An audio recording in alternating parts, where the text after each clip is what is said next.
দীপাবলির দিনে আলোয় আলোকিত হয়ে গেছিল সমগ্র ভারত। ভারতের সাথে সাথে বিশ্বের অনেক দেশে দীপাবলি পালন করা হয়েছে। কিন্তু আজকে আপনাদের দুটো পশ্চিমী দেশের ব্যাপারে বলতে চলেছি, যার মধ্যে একটা দেশ ভারতকে পুরো খুশি করে দিয়েছে এবং অন্য দেশ কোটি কোটি ভারতীয়দের রাগিয়ে দিয়েছে। এর মধ্যে প্রথম দেশের প্রধানমন্ত্রী হলেন ঋষি সুনাক এবং অন্য দেশের প্রধানমন্ত্রী হলেন খালিস্তানিদের পরম প্রিয় জাস্টিন ট্রুডো।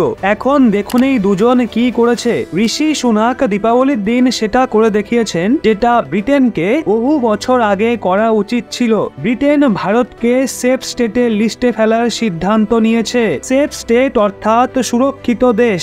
এর মানে হলো এখন ভারত থেকে পয়সা লুটে পালানো চিটিংবাজ এবং বেআইনিভাবে ব্রিটেনে বসবাস করা মানুষদের লাথি মেরে তাড়ানো হবে। প্রথমে ভারতীয় মানুষরা ব্রিটেন সরকারের কাছে এটা বলে আশ্রয় চাইতো যে তাদের ভারতে বিপদ রয়েছে, ভারতে তাদের সাথে অত্যাচার হচ্ছে। এর মধ্যে বেশিরভাগ মানুষজন তারা ছিল যারা ভারত থেকে পয়সা লুটে পালাতো, বা ওই সমস্ত মানুষজন যারা খালিস্তানি বিচারধারার সমর্থন করত। কিন্তু এখন ব্রিটেন ওই সমস্ত মানুষদের আর ঢুকতেই দেবে না। এবার চলুন দেখি জাস্টিন ট্রুডো কি করেছে। ট্রুডো দীপাবলির আগে হিন্দুদের পবিত্র শুভ চিহ্ন স্বস্তিকে অবমাননা করেছেন। জাস্টিন ট্রুডো খুবই চালাকির সাথে স্বস্তিককে হিটলারের সাইন বলে একে ঘৃণার প্রতীক বলেছেন। কিন্তু সত্য হলো হিটলারের চিহ্নকে স্বস্তিক নয় বরং হ্যাকেনক্রিউজ বলা হয়। যারা আজও নাৎসিদের চিহ্নকে স্বস্তিক বলে ওই সমস্ত মানুষদের আপনারা এই ভিডিওটা দেখান,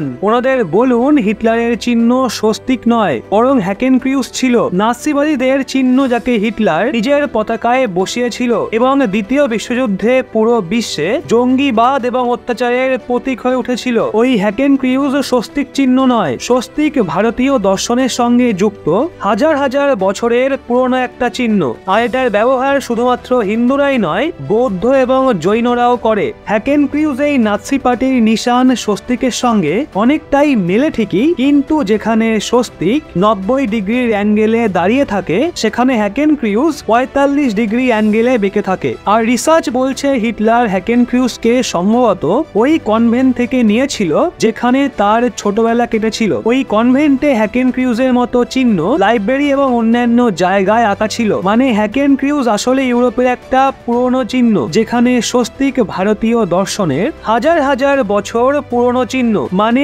নাৎসি পার্টি যেটা 1930-এর দশকে গঠিত হয়েছিল তার হাজার হাজার বছর আগে থেকেই স্বস্তিককে ভারতে হিন্দু বৌদ্ধ এবং জৈনরা ব্যবহার করত, আর একে সুখ সমৃদ্ধি এবং প্রসন্নতার সঙ্গে জুড়ত। তাহলে এই পবিত্র চিহ্ন স্বস্তিক এবং হ্যাকেনক্রিউজকে এক করা কবে থেকে কিভাবে শুরু হয়? আসলে 1930-এর দশকেই ইউরোপে যখন নাৎসি পার্টির বিরুদ্ধে আর্টিকেল লেখা শুরু হয় তো প্রথম রেফারেন্স তখনই মেলে হ্যাকেনক্রিউজের কথা বলে উনি সেটাকে স্বস্তিকের সঙ্গে মোটামুটি মিল থাকা একটা চিহ্ন বলে। সেখান থেকেই ধীরে ধীরে হ্যাকেনক্রিউজ এবং স্বস্তিককে এক করা শুরু হয়ে যায়। আর দ্বিতীয় বিশ্বযুদ্ধের পর যখন ইউরোপ আমেরিকাতে হ্যাকেনক্রিউজের ওপর প্রতিবন্ধকতা লাগে তখন স্বস্তিকের কথাও এর সাথে বলা হচ্ছিল। আর অনেক জায়গাতে হ্যাকেনক্রিউজ এবং স্বস্তিক দুটোকেই ব্যান করে দেওয়া হয়। পশ্চিমী মিডিয়ার দ্বারা হ্যাকেনক্রিউজ এবং স্বস্তিকের চিহ্নকে একই বলার প্রায় 100 বছর পর কানাডার প্রধানমন্ত্রী জাস্টিন ট্রুডো এখন হ্যাকেনক্রিউজের জায়গায় সোজা স্বস্তিক লিখছেন। আসলে এটা স্বস্তিককে বদনাম করার একটা ষড়যন্ত্র, যেটা বিগত 100 বছর ধরে অনবরত চলে আসছে।